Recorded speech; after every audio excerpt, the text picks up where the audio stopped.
በዛሬው ፕሮግራማችን ፒቱፒ ላይ በቀላሉ ዶላር መግዛት እንዲሁም ደግሞ መሸጥ የምችሉበትን መንገድ እኔው ራሴ ዶላር እየገዛው አሳያችኋለሁ። ሁላችሁም ፕሮግራሙን እስከ ፍጻሜው ድረስ ተከታተሉ። ቪዲዮን ስትጀምሩ ላይክ ማድረግ እንዳይረሳ፣ እንዲሁም ደግሞ ለቻናላችን አዳዲስ ሰዎች ካላችሁ ሰብስክራይብ በማድረግ የቻናላችን ቤተሰብ ይሁኑ።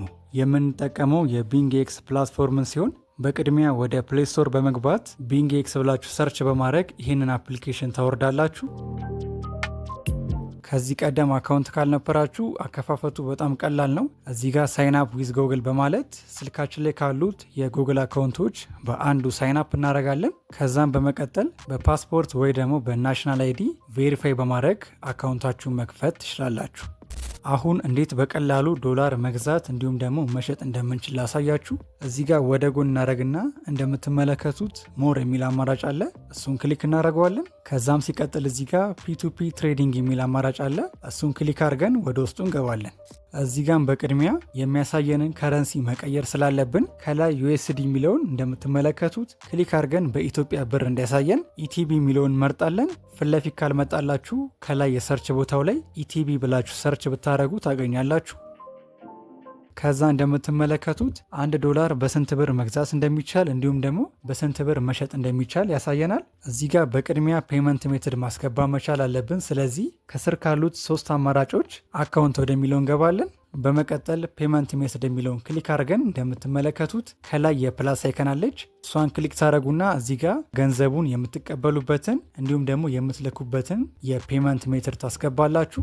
ከዛ ወደኋላ እንመለስና አሁን እዚህ ጋር ዶላር እየገዛው ነው ማሳያችሁ። እንደምትመለከቱት አሁን ካለው ዲማንድ አንጻር ይመስለኛል የዶላር ዋጋ በጣም ጨምሯል። ቢሆንም ግን እንዴት መግዛት እንደምችሉ እኔ ራሴ እየገዛው ላሳያችሁ። ከላይ ካሉት 3 አማራጮች ፔመንት ሜትድ የሚለውን እንመርጣለን። ከዛም በመቀጠል ቅድም ያስገባነው ፔመንት ሜትድ አለ፣ እሱን እዚህ ጋር እንመርጣለን። ከዛም ሲቀጥል የስንት ብር ዶላር ነው መግዛት የፈለጋችሁት? ይህንንም ለማስተካከል ከላይ አማውንት የሚል አማራጭ አለ። እሱን ክሊክ በማድረግ የስንት ብር ዶላር መግዛት እንደፈለጋችሁ እዚህ ጋር ታስገባላችሁ። ከዛ እንደምትመለከቱት በዚህ መንገድ ፊልተር እያደረገ ያመጣልናል። እዚህ ጋም ካሉት ሻጮች መካከል አንዱን መርጠን ባይ የሚለውን ክሊክ እናደርጋለን። ከዛም ሲቀጥል እዚህ ጋር እንደምትመለከቱት ያው አማውንት እንድናስገባ ይጠይቀናል። ባይ ቫሊዩ እንዲሁም ደግሞ ባይ አማውንት የሚል አለ።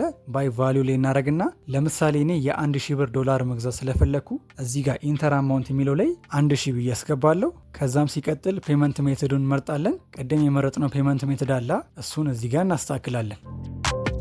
በመጨረሻም ይህንን ቼክ ቦክስ ከመረጥን በኋላ ከስር ባይ የሚል አማራጭ አለ። ይህንን ክሊክ ስናደርግ በዚህ መልክ ያመጣልናል። እዚህ ጋም ዶላሩን የሚሸጥልን ሰው ገንዘቡን የምንልክለትን አካውንት ይሰጠናል። እንደምትመለከቱት ወደዚህኛው አካውንት ቀደም የመረጥነውን አማውንት ያክል ትራንስፈር እናደርጋለን።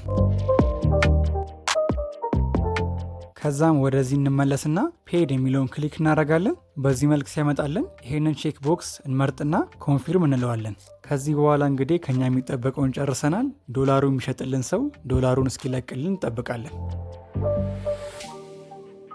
እንደምትመለከቱት ከቆይታ በኋላ ዶላሩን ለቆልኛል። በቀላሉ በዚህ መንገድ መገበያየት ትችላላችሁ። በነገራችን ላይ በአሁኑ ሰዓት አብዛኞቹ ፒቱፒ ፕላትፎርሞች ኢትዮጵያ ውስጥ እየሰሩ አይደሉም። የሚሰሩት በጣም ጥቂት ናቸው። ይህን ቪዲዮ መቼ እንደምታዩት አላቅም። ስለዚህ ይህን ፕላትፎርም እስካለ ድረስ በጥንቃቄ ተጠቀሙ።